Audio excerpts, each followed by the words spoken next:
ઈંધણ બચાવવા દિલ્હી સરકારનો મોટો નિર્ણય. સરકારી ઓફિસોમાં 2 દિવસ વર્ક ફ્રોમ હોમ.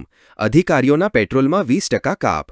નવી દિલ્હી. વૈશ્વિક અનિશ્ચિતતા અને તેલ સંકટ વચ્ચે દેશમાં પેટ્રોલ ડીઝલની બચત કરવા માટે દિલ્હી સરકારે એક ઐતિહાસિક નિર્ણય લીધો છે. વડાપ્રધાન નરેન્દ્ર મોદીની ખાસ અપીલ બાદ દિલ્હીના મુખ્યમંત્રી રેખા ગુપ્તાએ દેશની રાજધાનીમાં ઈંધણ બચાવવા માટે એક મોટું અભિયાન શરૂ કર્યું છે.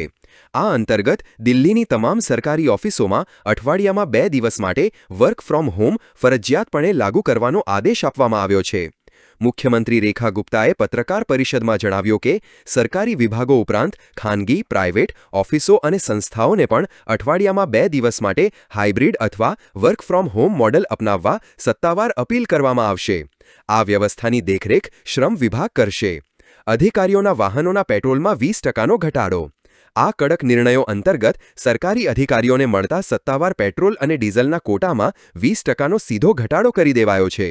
એટલું જ નહીં, દિલ્હી સરકારના તમામ મંત્રીઓ અને વરિષ્ઠ અધિકારીઓ માટે દર સોમવારે મેટ્રો ટ્રેન અથવા પબ્લિક ટ્રાન્સપોર્ટનો ઉપયોગ કરવો ફરજિયાત રહેશે. આ સિવાય આગામી 6 મહિના સુધી સરકાર દ્વારા કોઈપણ નવા પેટ્રોલ ડીઝલના વાહનો ખરીદવા પર સંપૂર્ણ પ્રતિબંધ મૂકવામાં આવ્યો છે. આ આદેશોનો હેતુ રસ્તા પર વાહનોની સંખ્યા ઘટાડી લાખો લીટર મોંઘા ઈંધણની બચત કરવાનો છે.